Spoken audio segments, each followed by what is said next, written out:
All right, looks like we're live. Hi guys. If you haven't been here before, welcome to Service Dog Q&A here every Tuesday night in the Facebook group Service Dog Prep. If you are not part of the Facebook group, join the community because we are always talking about, excuse me when my birds are chirping. They tend to like to talk when I talk.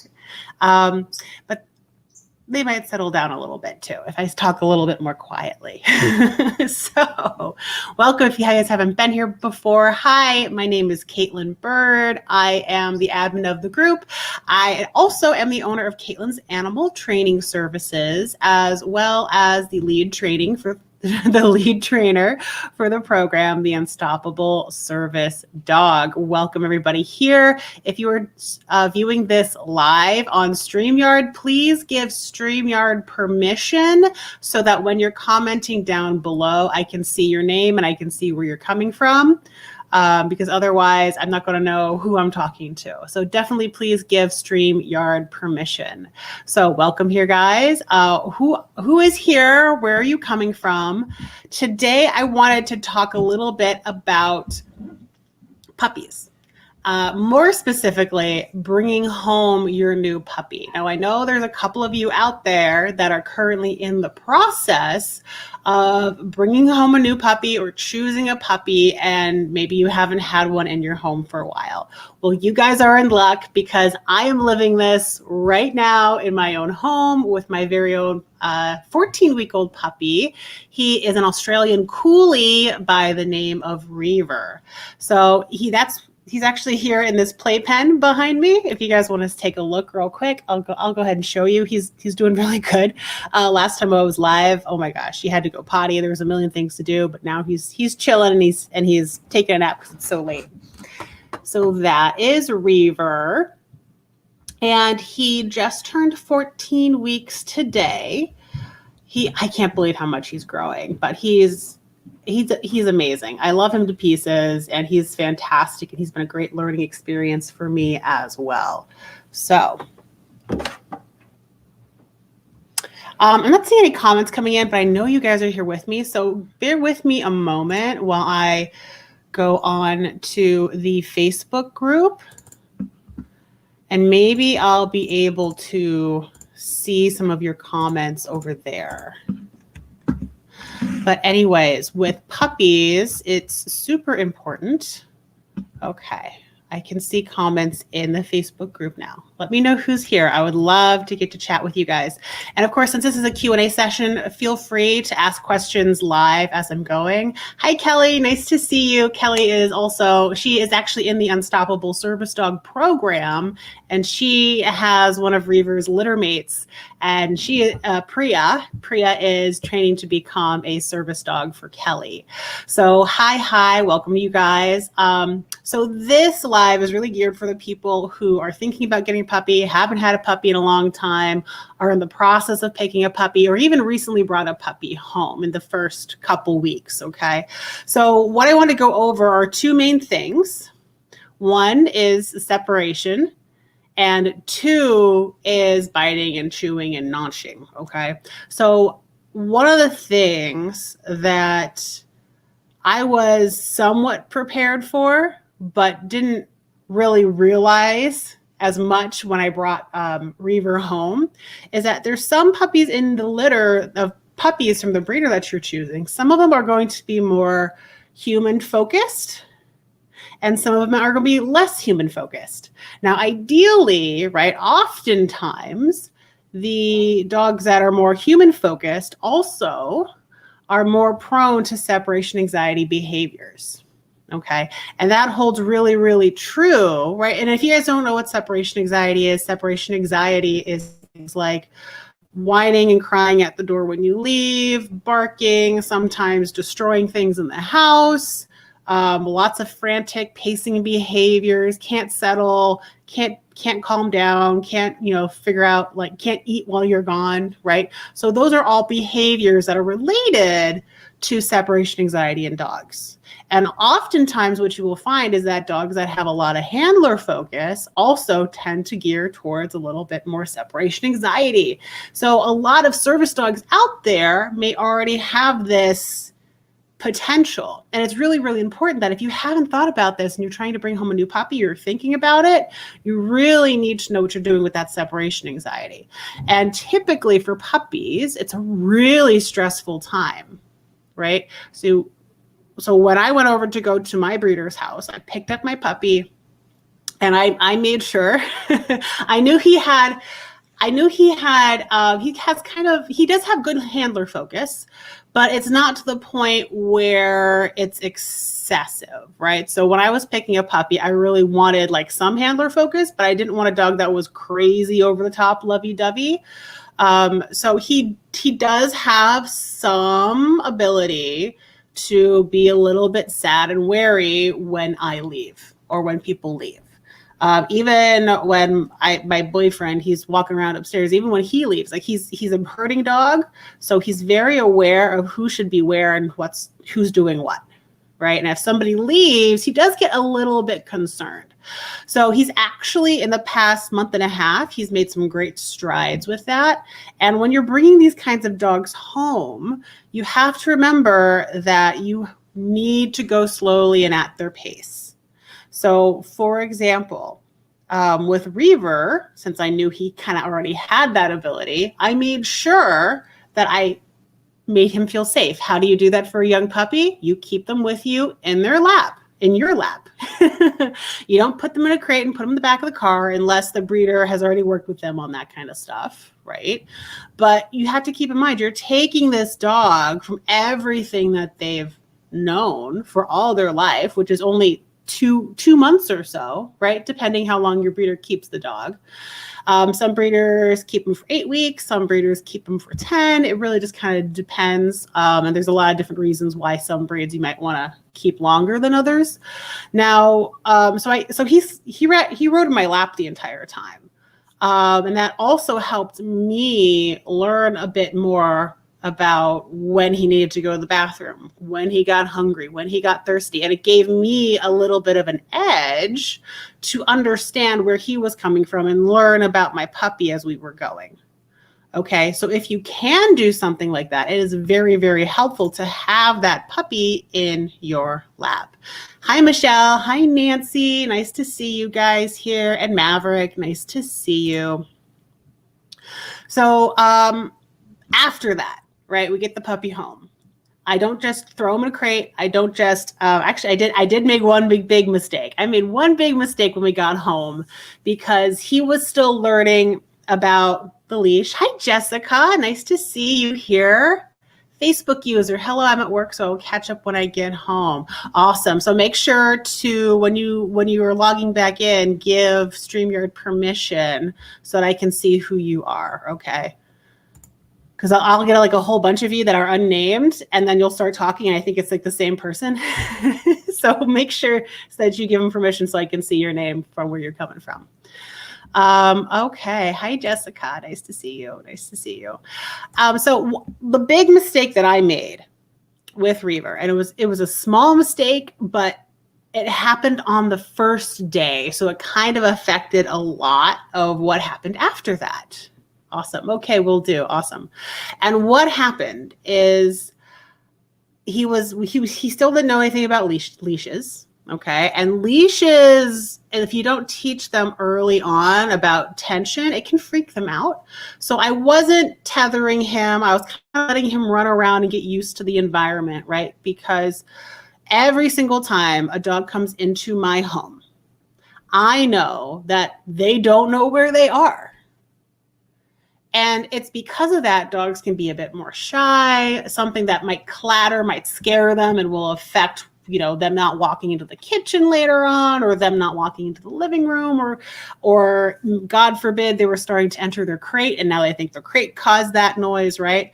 So what I did when I brought my puppy home is I didn't teach him with the leash. I didn't teach him with the tie down. I made sure that he kind of had free roam, but I was hovering over him. Right. I was definitely, what is that called? What is it? Moms that like hover over their kids, helicopter moms. I was totally helicopter momming it because I wanted to make sure that he had a good experience. And Australian coolies in particular, what I've noticed about my particular coolie and what I've been hearing from other coolie moms is that they tend to be a little bit shy at first. And they can be a little bit sensitive to new situations. So when you do need to understand what your breed is like, right? Maybe if you have a Malinois puppy, you don't have to worry about that, right? But again, it kind of depends on the breed, the temperament of your own dog, and the experiences that they've had at the breeder's house. And we've already talked ad nauseum about puppy culture breeders and how to pick a good breeder that is preparing the puppy for the real world, right? So where was I heading with this? Oh, I let him wander, but I was helicoptering it the entire time. I'm like, okay, puppies have very small bladders. And if I start seeing him squat or do a sniff or do a twirl, I'm going to pick him up, immediately take him outside to go to the bathroom. Or at the time, I actually had a fresh patch, which is literally just a giant slab of sod. And I would put him on the sod and then give him treats for that. Because I actually don't think I was even taking him outside to go potty at that point. I was just putting him on the sod inside the house. And then, of course, heavily reinforcing it with cheese or something good. Now, after the first few hours in my place, I didn't keep eye on him somehow, and he ran over quickly to one of the carpets, squatted and peed because he was too far away from me, and I got a little bit lax, right? So I was like, okay, great. Let me go clean it up. You'll be in my immediate area, but let me go clean it up. And I did.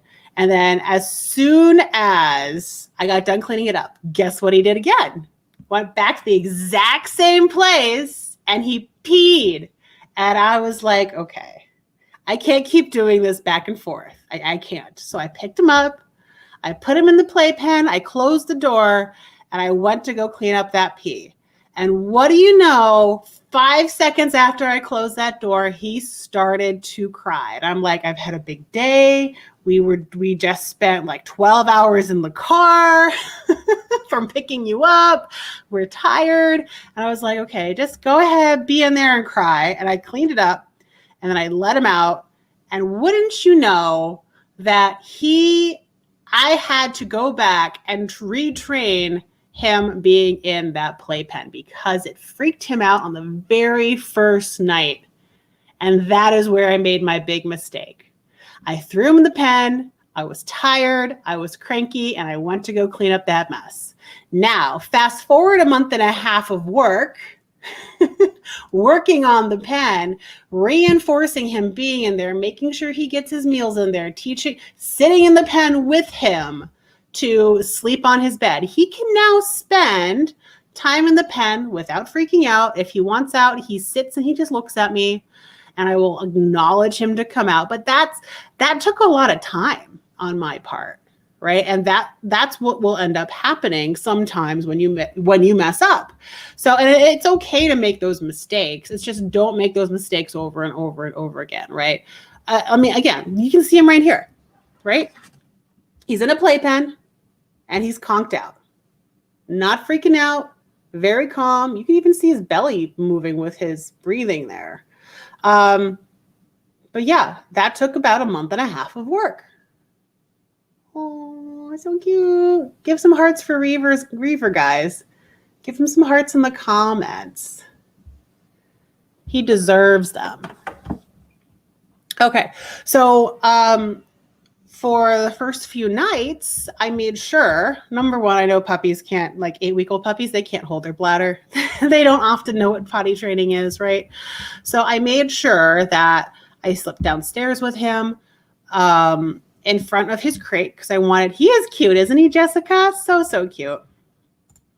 So I made sure that I slept with him in front of his crate. The crate door was left open. And in order to get him to sleep, because this was actually the day that the breeder introduced a collar. And young puppies tend to take about a day to get used to their collar, right? So it was really, really itchy. He was constantly itching his collar. It was around his neck. So I made sure to gently scratch behind his neck under the collar, and he started to go to sleep. So I did what I had to do in order to get him comfortable to start sleeping in the crate by himself. Okay.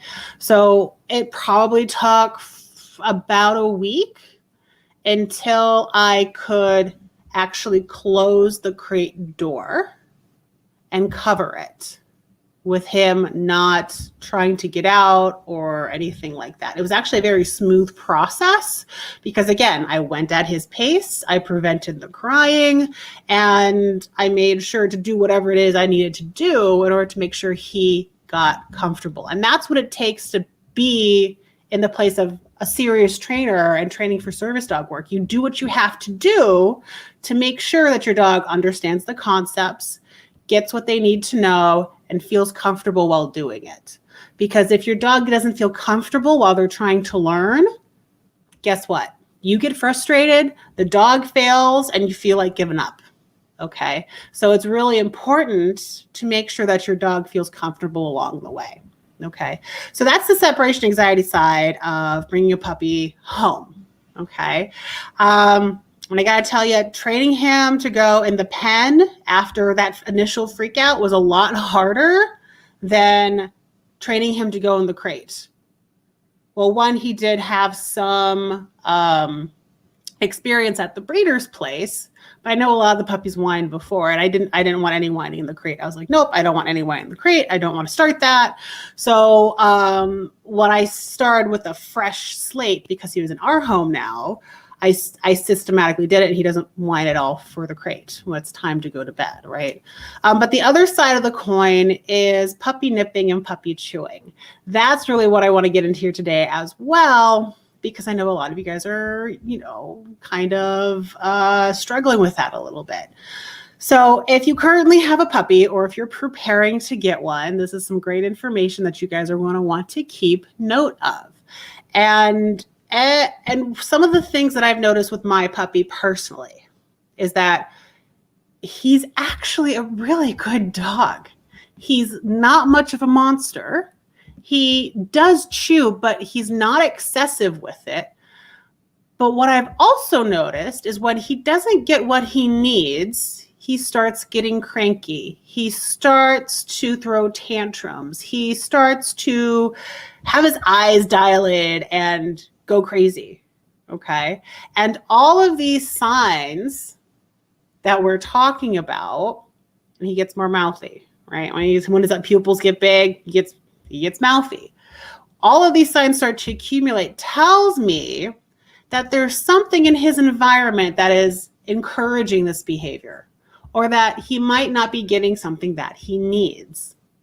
Okay, so what is that then? If your dog isn't getting something that they need, what are the things that puppies need in order to teach them to be more calm, in order to chill out a bit more? And those things are quiet, uninterrupted, dark sleep. One of the things I really, really noticed is that if he got that up in the bedroom in his crate, far away, went to bed on time, versus, say, laying down here with the lights on and me chatting away, that's a different quality of sleep than completely dark, covered, and quiet upstairs in the bedroom in his crate. And when he got lower quality of sleep, with the lights on, with me chatting, things going on, right? He was actually more likely to start being mouthy and chewy and bitey. Okay. So it's real. I mean, puppies need, what is it, like 20 hours of sleep? I think, Kelly, do you know the exact number? put it in the comments if you know the exact number. But puppies sleep majority of the day. And if your puppy is not sleeping that much, you're probably going to have a very wound up, crazy, high energy dog that's difficult to redirect with toys, to possibly train, right? And to calm down. And if you're having a difficult time teaching your puppy to calm down, there's actually some great aids that I love to have and that has helped me immensely and actually made this puppy experience pretty darn good for me is your tie downs. Right? I use a 4-foot tie down and I teach the dog how to settle. And I am obsessive about teaching a young dog how to settle. And eventually the cue for settling is ignoring the dog. If the dog is down on a tie down and I'm not looking at you, that's your cue to settle. As soon as he starts to settle after around 15, 20, 30 seconds, I take a kibble, I drop it in front of his nose, and I keep doing what I'm doing so that my ignoring becomes the cue to actually settle down.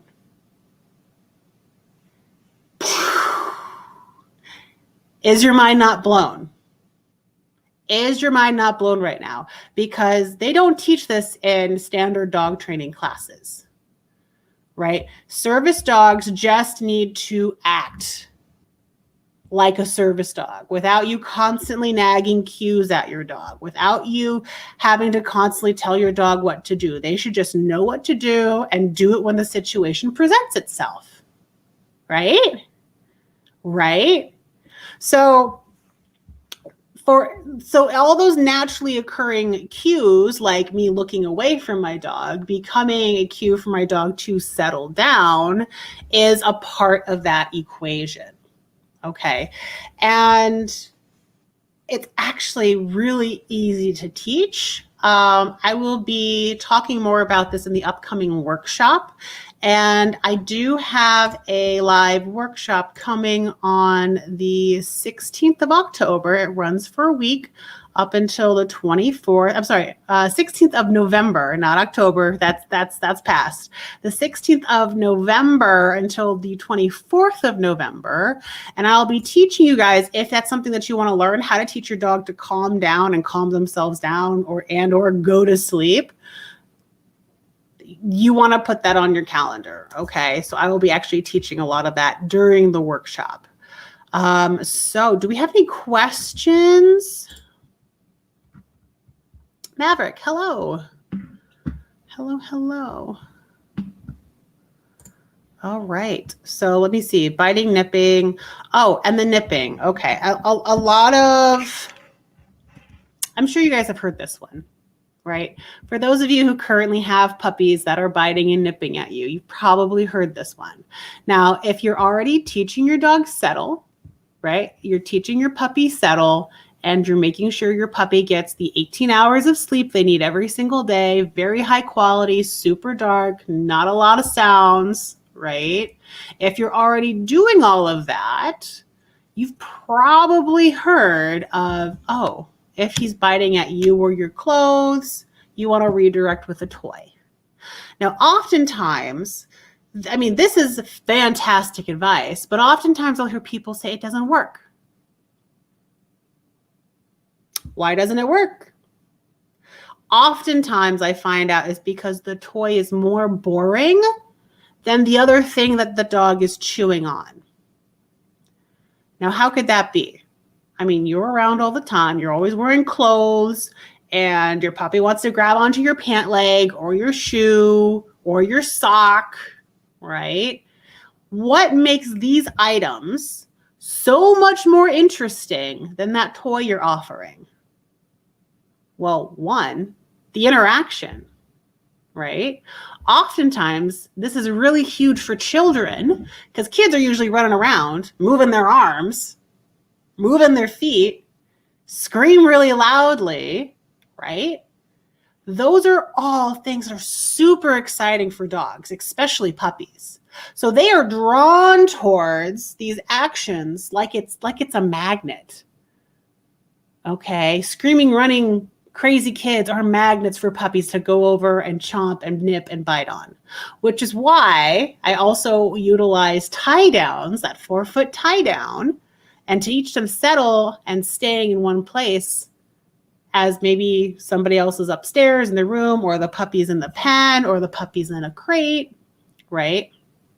So these things are very, very important in order to manage that. Now, once you've made sure that you're either managing your puppy to not get a hold of your kids or to you, and you're practicing your calmer behaviors, right? And your dog's sleeping more, right? And you start to see that improvement where your puppy's starting to calm down, but the biting is still there.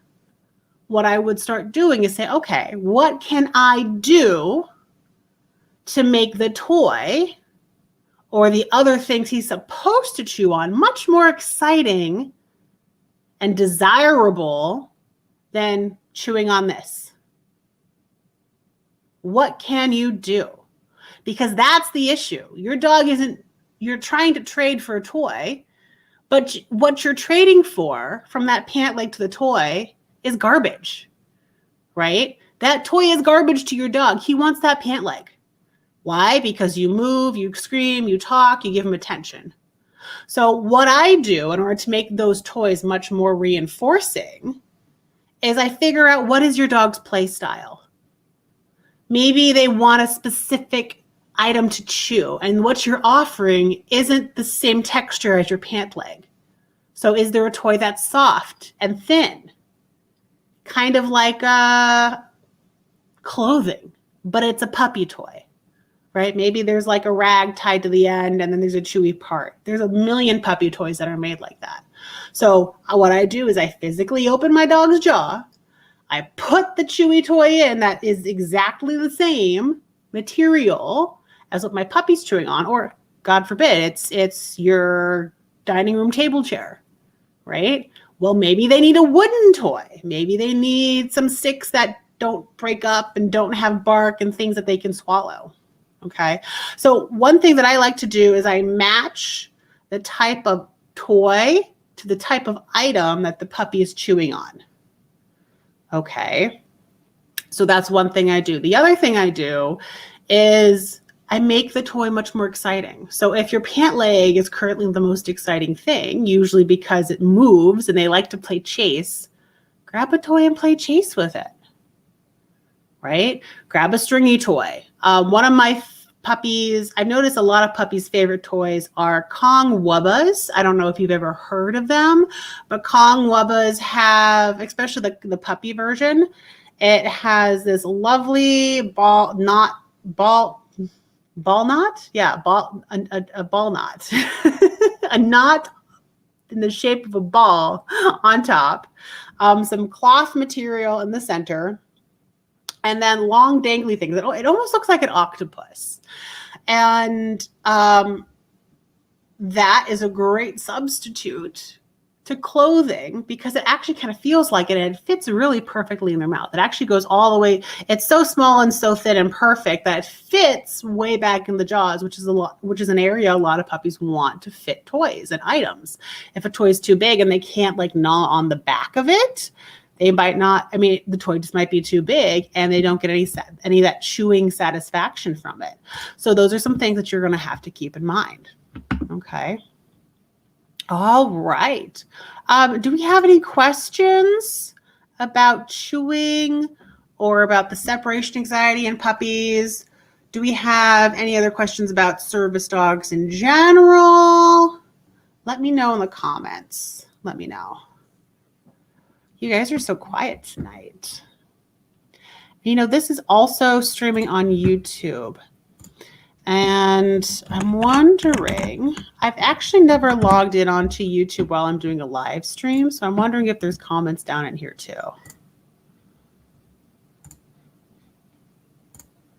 Let me see. Nope, no one's here on YouTube. Or, you could be. You could be here on YouTube. Okay. Well then, that's what I have for tonight. I hope you guys found that really, really helpful and that you're getting awesomely prepared for bringing home your new puppy. Where are we here? There we go. Service dog prep. Perfect. All right. Well, then thank you guys so much for joining. I'm really happy to have you guys here. And again, the free live workshop. Ooh, we got some questions from Den. Den, you're here. What do you feel qualifies as enough need for a service dog? So that's going to be something that you have to go over with your healthcare provider, right? I'm not the person that goes diagnosing everybody. I have to rely on the information that a provider gives me saying, okay, listen, this is a diagnosable disease or disability. So for example, if you're looking for a psychiatric service dog, right? A dog that's going to be there to help you, does DPT, reminds you to take meds, does a million other things, blocking, right? What qualifies for a psychiatric service dog is that you need at least one recognized condition from the DSM. That's what I've heard. Right. So if there's a professional out there which says, listen, like your anxiety is so bad, but I think you're somebody who's able to train your own service dog, right? Then you might want to consider training your own service dog. But again, I'm not the one that makes that decision. It is a recommendation by somebody who is a professional about those kinds of disabilities. Julian, can you train a dog to be a service dog? I have a German Shepherd that just turned 1 year. Awesome. Okay. Can you train a dog to be a service dog? That's a very broad question, Julian. Can I do it? Yes. Can you do it? Yes. Now, the thing is, different people are going to have a different experience based on either what they know or what conditions they have or what breeder they pick, right? So I actually go through all of those things in a lot of detail in the free live workshop that again starts next month on the 16th, starts on a Monday and runs for a full week. And it really kind of depends. So Julian, are you coming from Texas? I think I'm looking at your profile here. It says Houston, Texas.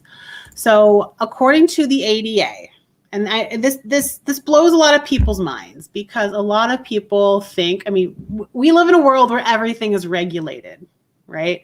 We live in a world where the food industry, has the Food and Drug Administration. You have pills that are regulated. You have children's teachers that are regulated. You have physicians that are regulated. And it blows people's minds when I say the dog training industry is, number one, unregulated. Anybody can pick up a business license and call themselves a dog trainer. Okay. And number two, that the ADA actually doesn't require a service dog to be trained by a professional. It's different in other countries, right? But if you live in the US, the ADA says that you can train your own service dog. Now, whether or not you're confident in doing that is a whole nother question, right? So again, in the workshop, I kind of go through things about training your own service dog, how to prepare to see if training a service dog yourself is really the right choice for you. Okay? Because I'm here to help you decide if this is the right choice, because it's not just a hobby. Training a service dog is like a full-time job. And if you have the dedication and the grit and the need for one, it might be the right choice for you. Okay. But I will tell you, there's a lot of people that just get really overwhelmed with training a service dog. And if you're a person that gets easily overwhelmed, it might not be the right choice for you. Maybe you need to go apply to one of those organizations who's going to donate a fully trained service dog to you. And you just need to maintain their behavior in their lifetime. So that's something you need to think about and see if it's the right choice. And again, I go over that in the free workshop. That starts November, hold on, November 16th and runs for a week until November 24th. Okay, so make sure to put that on your calendar. I will be doing a lot more announcements and getting ready in the upcoming month before we do that. So you will be seeing more stuff in the group. And if you haven't joined the group already, that is in Facebook. So if you search the Facebook top bar for groups and you type in Service Dog Prep, go ahead and request to join to become a member. It's totally free. I do the free workshop every once in a while, and it's just a great place to ask questions and get educated on if a service dog and self-training a service dog is the right choice for you. Okay. So thank you guys so much. Excuse me. Sorry. Throat's getting a little dry. But thank you guys so much for joining. And I will see you on Sunday for Sunday brunch. It starts at 11 a.m. every single Sunday, right here in Facebook and on YouTube. And Sunday brunch is a time where I just get to chat with you guys. We get to sit back, lay back, grab a mimosa, or grab a coffee. And we get to go over the latest dog news, including service dog news. That's one of my favorites to go over, as well as we have some training challenges. If you have a current dog, we do have some fun training challenges. And as a reminder, for those of you who are participating in that training challenge, this week we are focusing on weaving through the legs, a forward weave. Now, I've got to tell you, I've got to out myself here because Reaver and I have been busy and we have not even started a forward weave. But we have 2 weeks to do it, and you have 1 more week left because we started it previous week. So feel free to start practicing that. The guide that we are following is done by Kiko Pup. If you are not familiar with Kiko Pup, they are on YouTube and they have a million amazing, wonderful free resources for training your dog positively, force-free, no shock, no prong, no choke collars, and doing it at your dog's pace. Okay, so feel free to join us on the challenge. And then, of course, at the end during Sunday brunch, we go over some memes and front page Reddit news. And of course, Reddit being Reddit, it is the hodgepodge of the internet, and you never know what you're going to find. And so we often get stuck down rabbit holes. So please feel free, put that on your calendar as well. I would love to see everyone here. Den, Julian, Jessica, I would love to see you guys on Sunday brunch. And that's every Sunday at 11 a.m. Eastern Standard Time. Thank you so much for joining me here tonight. I hope you guys have a fantastic Tuesday night. And Reaver and I will see you until next time. Thank you guys so much, and I will see you Sunday. Bye.